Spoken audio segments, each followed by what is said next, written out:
Sırış düzeni almıştırmasınız koyuyoruz. Bu ne kıranınız Ece? Biz nokanlıklarımı dibiyle almayız Ece. Ece, hemen gimik üstü gibi atacağız. Biz veriyoruz aynı şeyi. Dayım bak, başına bir yere küçük getirin. Bir yere getirin. Oy hazır. Oy ya!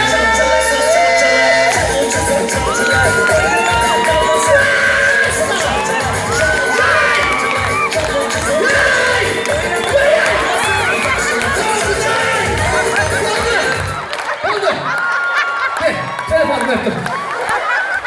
Vallahi telefonu öptüm. Alo kalktım bir kilo aşk pastası.